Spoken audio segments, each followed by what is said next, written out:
Coming up tonight on 13 News Update, the House and Senate work to get the federal workers back on the job, and some folks who would have given anything for a job 50 years ago look back on a job well done. Good evening, everyone. I'm Janine Lauber. And I'm Jerry Anderson. Stan Stachak says a hint of showers in the forecast. John Gillespie says there will be a Game 4 in the National League Championships. And a report from our Washington Bureau on some video games that have earned a niche in history. 13 News Update is next. 13, the winner. The area's most comprehensive news coverage continues. This is 13 News Update. With Jerry Anderson, Janine Lauber, meteorologist Stan Stachak, and John Gillespie, sports.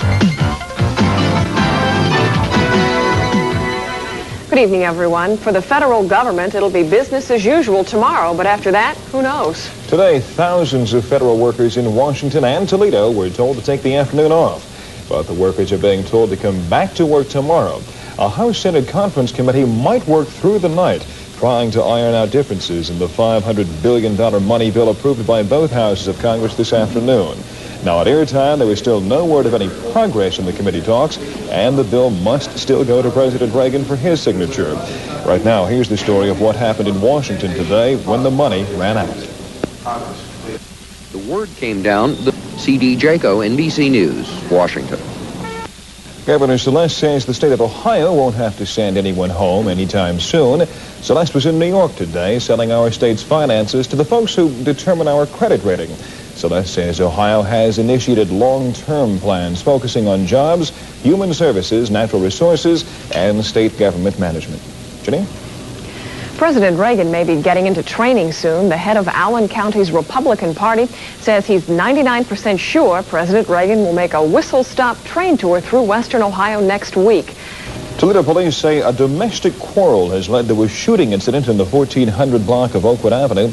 The shooting reported just about an hour ago, and Toledo police say they have a suspect in custody. The victim was apparently taken to Mercy Hospital. Officials there say they're treating a patient in serious condition. That treatment taking place at this hour. As yet, we don't know the name of the victim or the suspect. We'll have more details tomorrow.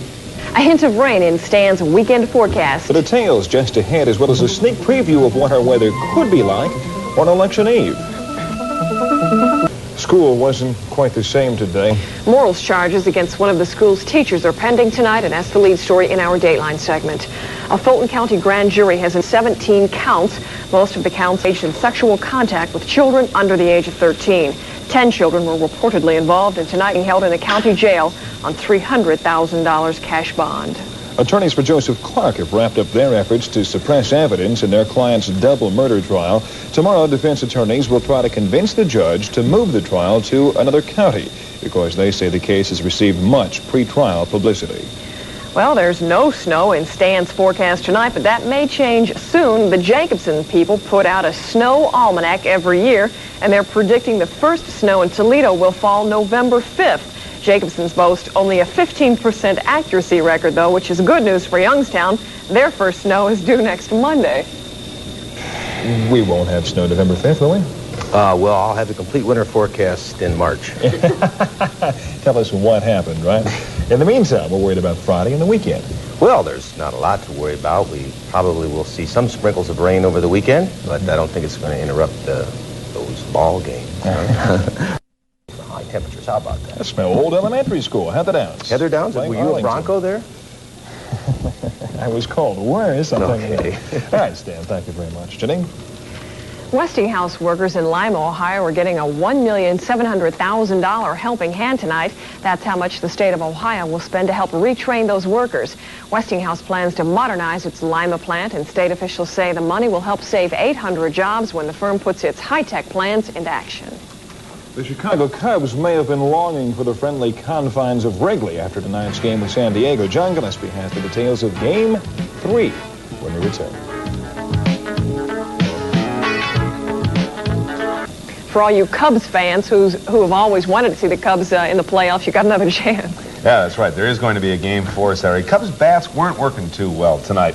Well, they did play Game 3 of the National League Championship Series tonight in San Diego. The Padres won it. The final score read 7-1. The Cubs still lead the best-of-5 playoff series 2-1. The Detroit Tigers have a well-deserved night off. Right now, they have a commanding 2-0 lead over the Kansas City Royals in the American League Championship Series, with Game 3 set for tomorrow night in Tiger Stadium. McClure can throw the football at any point on the field, and that's what we've told our defense, and we just got to be able to defend all spots.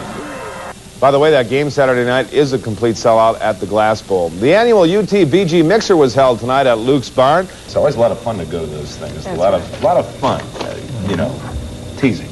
Should be a good game. Thanks, John, very much.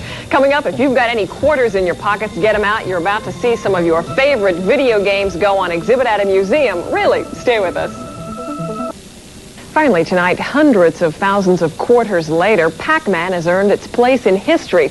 That video game and 5 other electronic toys were donated today to the Smithsonian Museum of History in Washington, D.C. Our Washington correspondent, Marilyn Burkle, reached deep into her pockets and pulled out a few quarters and then filed this report from the Capitol. The Museum of American History doesn't have any immediate plans for a video game exhibition, but says the machines will be available for scholarly study.